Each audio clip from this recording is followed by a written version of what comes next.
Welcome to the Investopoly podcast. Our goal is to share easy to understand, evidence based, holistic insights to help you master the game of building wealth. As the financial year has come to pass now, and we've finally got a lot of the lag data come through from all the different asset classes, it's been really interesting to see how the different asset classes have performed over the last financial year and also over the last few years. You look at share markets, not so much the Australian market, but the international share market delivering really strong double-digit returns over the 1 to 3 year period, really booming there. But, other asset classes, residential property in Melbourne and Sydney have really struggled to keep up pace. Wouldn't be the case if you're in Perth, Brisbane, Adelaide or Darwin. They've had strong returns over that period, but Melbourne and Sydney have really lagged. But another area as well is, in the commercial property space, in particular some unlisted property trusts or property syndicates of the like, and in particular in the commercial office space, it's really struggled over the last few years. So there's been just a really wide array and a very big variance in returns across various different asset classes. Now, of course, this is nothing new. All investment markets move in cycles.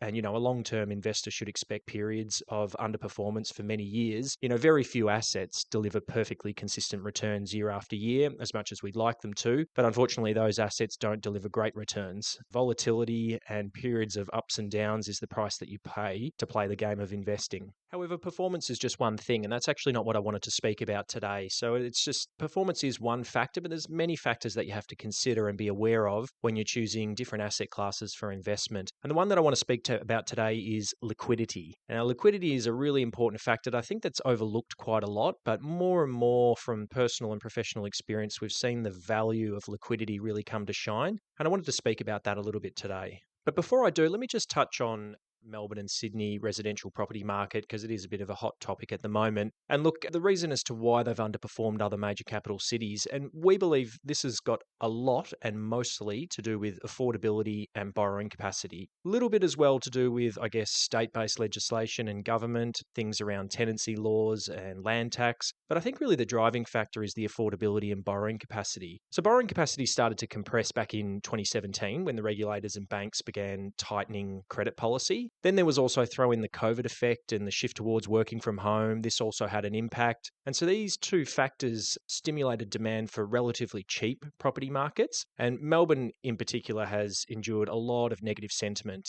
And the recent taxation changes at a federal level have also just sort of compounded on top of this in recent times. And then the commercial office market has been under extreme pressure, again, particularly in Melbourne. Some of our clients hold investments in unlisted commercial property trusts, but there's many out there of similar nature. And look, the performance of these has been really poor, to be honest. And I mean, this has been affected by changing tenant demand, again, the work from home trend, also the high capital required for refurbishment, almost doubling in fit out costs, and then throw in high interest rates. It really is a bit of a perfect storm, which has just hit the commercial office market really hard in Melbourne in particular, but also in Sydney. And so the unfortunate upshot for investors in these types of unlisted, illiquid assets is that they have very little choice but to just hold it through the cycle. Now, that can sometimes be a good thing, and it can often be the best approach to take. But that lack of flexibility, it needs to be understood and interrogated. And just to be clear, this is not a comparison of long-term returns at all or which asset class performs better. I mean, this is about understanding the role liquidity plays in portfolio management for clients.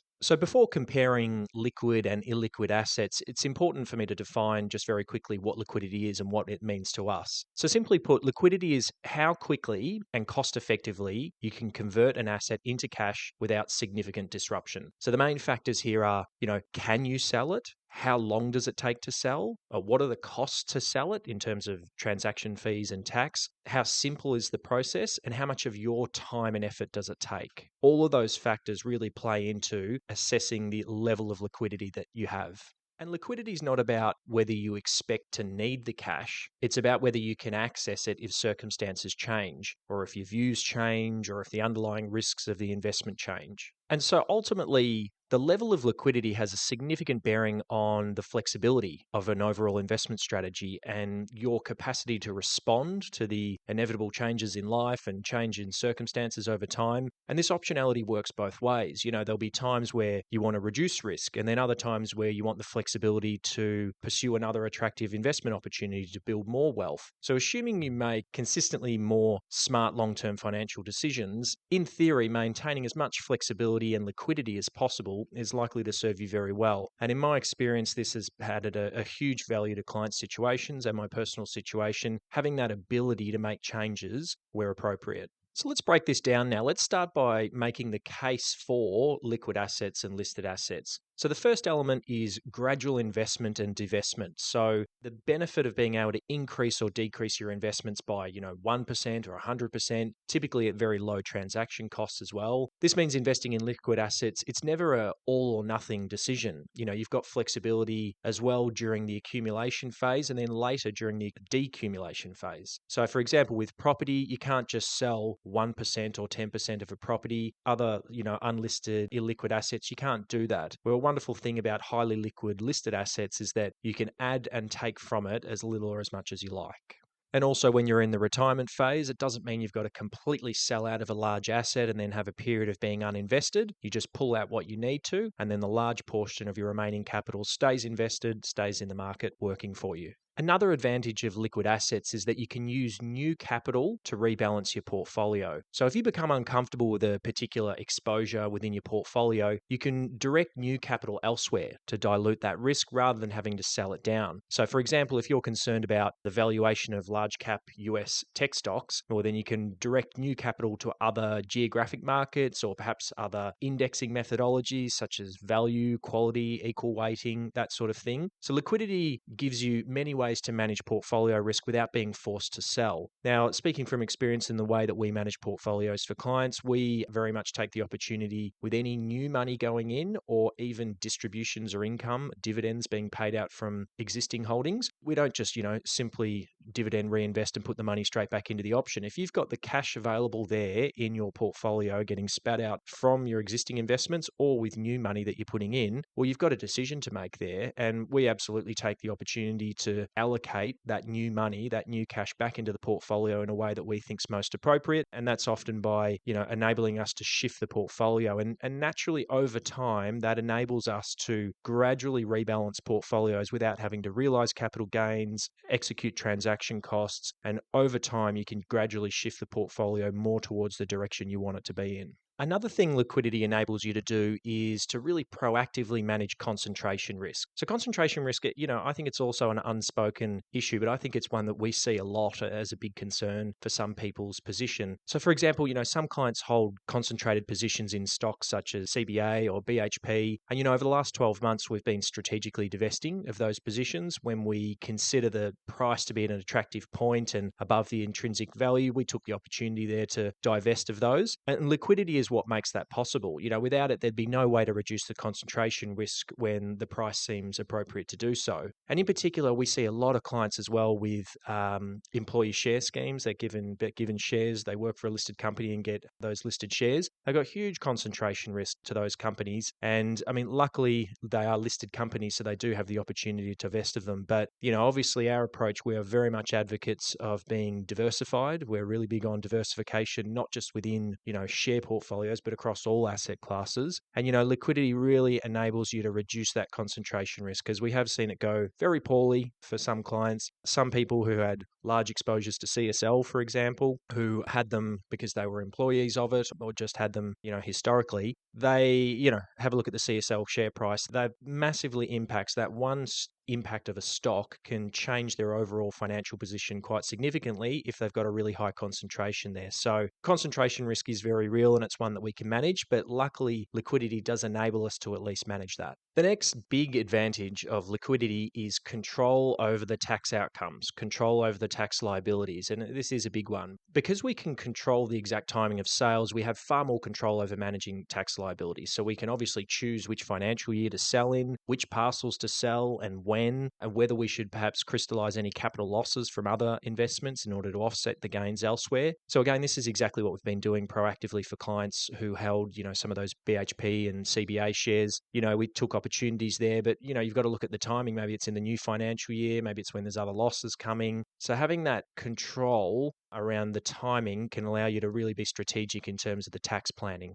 And this is a really tricky one. It's often very hard to know when is the right time to sell assets. Naturally, you would think if you held all good assets, of course, wait until retirement when your assessable income and your employment income drops, then it's a better time to sell assets. Of course, timing it with any other losses that you might have. It's often not that clear and easy though, because, if you're 3 or 4 years out from retirement, you're going to stop work in 3 or 4 years, but you've got an asset there that's on a decent capital gain. However, you think it's overvalued and you don't think it's going to perform well, waiting until you're in the lowest possible marginal tax rate in order to sell it and realize the capital gain often isn't the approach. You've got to take a bit of a holistic view in this and make the assessment to say, well, okay, if we sold it today, yes, you'd pay fractionally more tax, but however, will that be outweighed by the poor performance that we expect that might happen over the next 3 to 4 years? So you've really got to weigh up the opportunity cost. And sometimes, in some instances, it's better to take the tax hit and redeploy capital into better performing assets. Just as a side comment here, I'd be interested to see, with the change to capital gains tax, which is going to come into effect on the 1st of July 2027,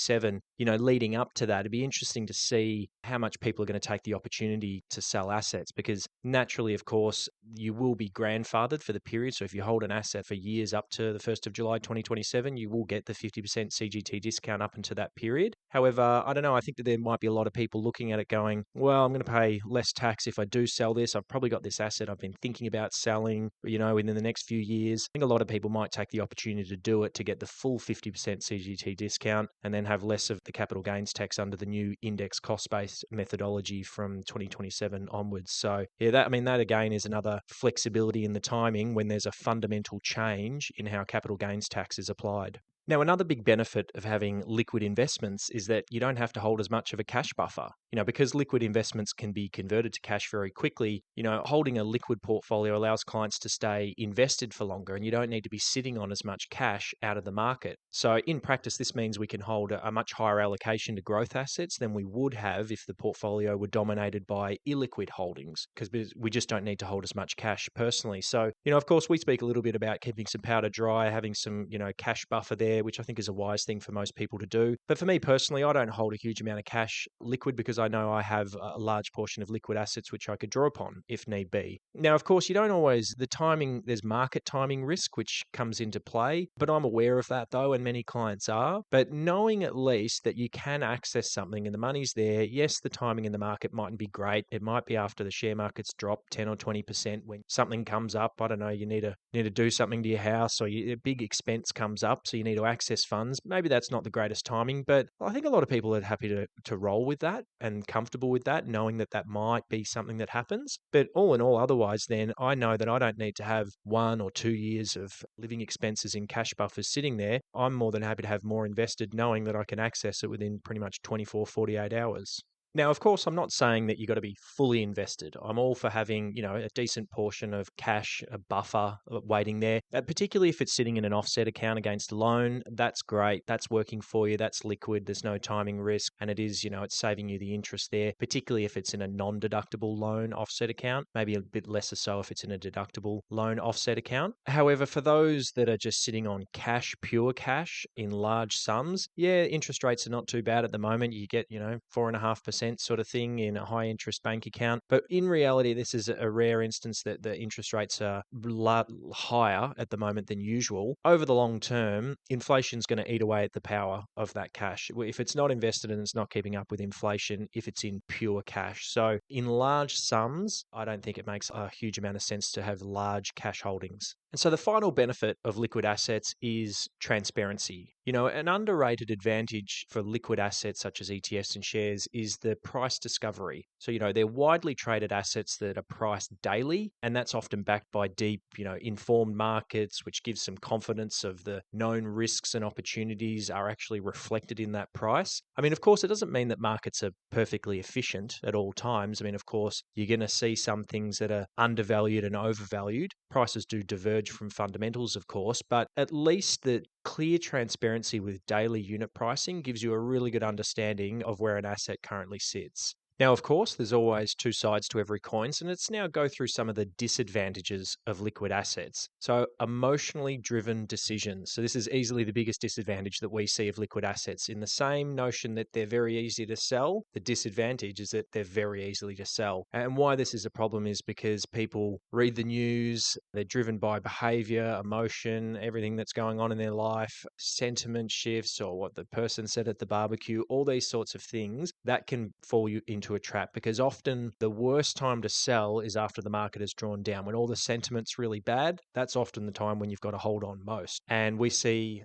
sometimes some people go about this the wrong way. So that ability to quickly sell on your iPhone within 24 hours, that's a disadvantage, and it's largely an emotional and behavioral factor.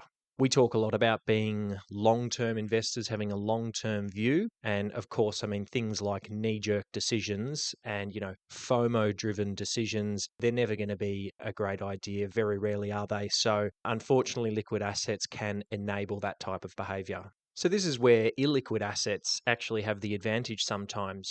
That time buffer between deciding to sell and then actually being able to sell, it often insulates the investor from their own bad behavior. So, I mean, often if you've got to go through an application and then you've got to submit it and then it's got to get reviewed and, there's a long time delay, or if it's, residential property, direct property, for example, you've got to go about finding a listing agent, appointing them, starting the sale campaign. It's weeks and weeks and weeks sort of thing. So, you're insulated from those knee-jerk reactions, which is a really good thing. And often that time delay just gives people time to pause and just reflect on it and go, oh, you know what, actually, I think I'm being emotional, or you're giving yourself a moment to reflect on the decision and make more of a strategic decision. And honestly, I think that this is a decent component of the role of a financial advisor, is to stop clients making poor quality decisions and stop making reactive decisions, and also just to keep clients on task with the long-term plan. So, I mean, this is part of the benefit that I believe we add, and it's part of the sort of behavioral science approach to client management. Now, I spoke before about the benefit of daily unit pricing. Again, this can be a disadvantage for liquid assets, that daily unit pricing. So it's a psychological element again, but it can give a lot of anxiety though. Being able to log in and see your share price, when you read the news again that the share markets are down, you can go in and see exactly how much it's dropped. That can create a lot of anxiety for investors. I mean, you don't have that for other illiquid or unlisted investments. So these property trusts, you don't know. Often some of them are 12 months, the end of financial years when they finally update the unit price. And then you might look at it and the unit price has gone up a couple of percent for it. And you go, oh, okay, it was a pretty sort of standard year. You wouldn't know within that 12-month period how much it's shifted and changed with the underlying assets. And same goes for property, maybe to direct property for a lesser extent. You don't really know how much property's pulled off from the peaks and troughs. Really, all you know is that over time, the averaged out level of which your property is moving. So sometimes the best thing for people to do if they're investing in, shares where there is daily unit pricing is just don't look at it that much. Honestly, Stuart and I have spoken about this. He asked me how often do I look at my portfolio, and I say, I don't know, maybe once every couple of weeks, maybe once a month, perhaps. It's probably been a month since I last looked at mine, to be honest. So there's no good looking at it in the really short term. Some clients, they want to and they go looking at it all the time. We try and as much as possible to go, look, we're going to look at it every 12 months together, and we're going to offer, our feedback and commentary on it, and we're going to be managing it on an ongoing basis, but probably not going to help you much if you're looking at it every day. The next disadvantage of liquid investments, and I think that this is a very minor one, I'll just say from the outset, but the disadvantage is the hidden cost of investing gradually. So this might seem like a bit of an odd point because naturally, share investing is very low cost, but the ability to invest incrementally can actually be a little bit of a disadvantage in certain circumstances. So, unlisted assets like property, they force you to commit a large amount of capital in one tranche. And assuming that capital is invested in a good quality asset at an attractive price and held for many decades, being forced to invest more sooner is likely, in theory, to work in your favor. And by contrast, an investor who, invests gradually every month, incrementally, as is common with, often share investing, that'll mathematically end up worse off than one who commits a large sum up front, assuming the same amount of return and same performance for both, just being invested. It's the old time in the market, not timing the market. And Stuart did a podcast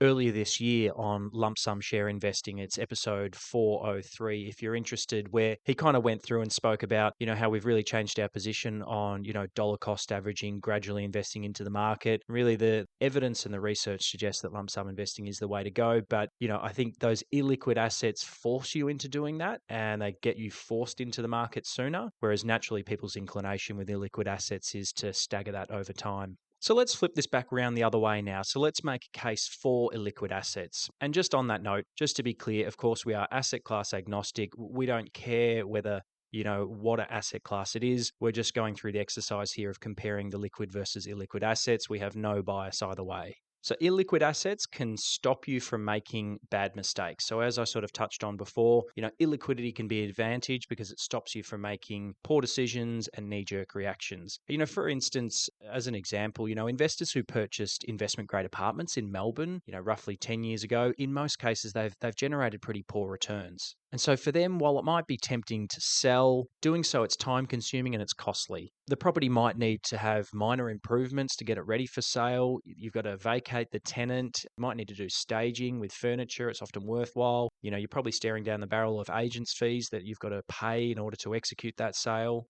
So most investors, as they should, kind of just default to, well, I'm just going to hold. I'm just going to hold, as you should be a long-term investor, just on the basis that the asset itself is still fundamentally sound and it should perform over time. And there's just so many hurdles to overcome in order to sell that asset. So as I mentioned before, another benefit for illiquid assets is that there is no daily unit pricing. And just what this means is there's less noise. There's less anxiety. The intrinsic value of the assets will probably fluctuate, but it's just not as visible to investors through the daily price discovery. And in reality, this probably creates a bit of a false sense of stability. So in the investor's mind, they probably perceive that the asset is less volatile than it truly is. And maybe that's a good thing. Ultimately, from what we see, we think investors are more likely to stick to the strategy, stick to the long-term buy and hold strategy when they're not constantly confronted with daily price changes and swings in the daily unit pricing. And finally, I think a big benefit of illisted assets or illiquid assets, but I'm talking particularly here around direct property, not so much, REITs or property trusts or property syndicates, but what I'm talking about here is having control over the asset. And I think that that's a really big thing. And that is a big tick in the box of direct property investing, whether that's residential or commercial. But if it's direct investing, you do have control over that asset. So, and that enables you to make improvements. You can add value. You can see it. You've got a good control over what's happening. You can sort of have more of a control around shaping the investment outcome.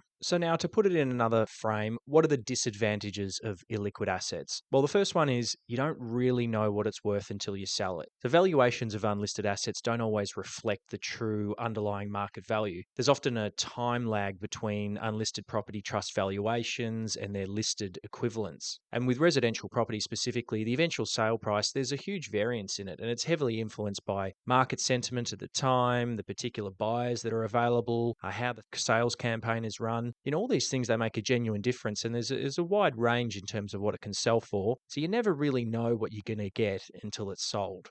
Another pitfall to be really aware of with illiquid assets, in particular sort of unlisted property funds and property syndicates, is that they might appear to have liquidity or they might market to have liquidity provisions. So for example, they might show that they're holding high levels of cash, which, allow on ad hoc basis some investors to withdraw, or they might have a maturity term. So it might be a 3-year period. At the end of that, they'll offer, they say to people, that's when you can buy out and you can withdraw your money. But we've seen a number of examples where that gets frozen up and withdrawals aren't allowed. And so what might actually appear to be liquid or semi-liquid on the face of it, and you might get these redemption windows that you think, oh, that's okay, I'm happy to access it in 2 or 3 years' time. They can quite easily, if it runs into troubles or if the asset doesn't perform well or interest rates get higher, they can quite easily freeze up these investments and not enable you the liquidity that you want. So this happened a lot during the GFC. A lot of those hedge funds that you've probably heard of, they just froze up and didn't let any of their investors take money out. It's happened a lot with sort of commercial properties in syndicates where they've come into big headwinds in the last few years, and those have been locked up and investors weren't able to get their money out under the agreed timeframes that they thought they would be able to. So let's bring all this together now. So the first point I want to make is that we don't want this to come across as return chasing in disguise. So it's obvious and it's true, as I mentioned in the beginning, that liquid assets have performed really strongly over the last 5 years. Talking about international shares, but then conversely, I spoke about illiquid assets like properties in Melbourne and Sydney have performed quite poorly. So some people that might have been holding large exposures to property in Melbourne might be feeling like they've missed out. But in the long run, fundamentals drive returns and all markets move in cycles. So your day will come as long as there are fundamentally sound assets that you're holding. At some point, we're probably going to see the reverse. Australian property is probably going to reduce attractive returns, speaking more about Melbourne and Sydney because other capital cities have done quite well. But, during those periods, then maybe the share market's going to struggle. I think it's very possible that that's going to happen at some point in time. So my point here is that I am not at all conveying an argument for dumping illiquid assets simply because liquid assets have outperformed in recent years. Ultimately, when choosing that split in your portfolio between liquid and illiquid assets, I think the first consideration is your own temperament. Liquid assets offer real portfolio management advantages, but if used poorly, that can become a disadvantage, as I spoke about. So if you're someone that's prone to overreacting, knee-jerk reactions during periods of volatility, maybe high levels of anxiety, then perhaps more illiquid assets are likely to suit you better. And the other comment I'll make here is that the right level of liquidity changes over your lifetime. So, in the early years, I think it's totally fine to be predominantly in illiquid assets, using gearing towards property, having a lot of those illiquid assets in your portfolio. But over time, as you transition towards retirement, you do need more liquidity to live off those assets. So, the stage at which you're at in your working career and your wealth accumulation journey, that also has a large impact on the level of liquidity that you need. I think naturally people that don't have any liquidity as they start transitioning towards retirement, you've got to find that liquidity and that will be forced upon you anyway. And the final comment I'll make here is if you are inclined to go into a high level of liquid assets, so you've got a larger liquid asset pool and that's your preference to go that way, stick to the long-term plan. Always stick to the strategy. Of course, naturally, there's some things that'll change along the way and tweaks to a plan and strategy is necessary and life throws changes at you. But if you find along the way that you are changing just for no good reason and you're chasing returns, you've ultimately got to come back to why did I get into this in the first place? Does that still sound, is that still sound, that rationale? And is that still the strategy that I should be doing? And then that should keep you on the right path. And hopefully by doing that, it avoids a lot of those inherent behavioral and psychological issues that can come by having large exposure to liquid assets. And if you can manage those behaviors and emotions quite well, then I think that there's a compelling case to have a high liquidity in your portfolio. And ultimately, I think you're going to be in good stead if you can manage those issues. Okay, I hope you've found this deep dive into liquidity useful and interesting. That's about all the time I've got today. And so until next time, bye for now. Okay, before I wrap up, just one favour to ask. If you got something out of today's episode, the best way to support the show is to leave a rating on Apple or Spotify or wherever you're listening. A couple of ways that I can help you in return. If you want to submit a question to the show, the email is in the show note. Also, we've got 3 downloadable guides, which you can download off our website. One's a very detailed report on how to choose the best super fund. We've got a debt recycling starter guide, and we've also got a decision tool to help you navigate the tax changes. And finally, if you haven't already grabbed a copy of my new book, Wealth by Design, it's out now and it's got a very useful AI companion tool with it. Anyway, I'll leave it there and thanks for listening. Until next time, bye for now.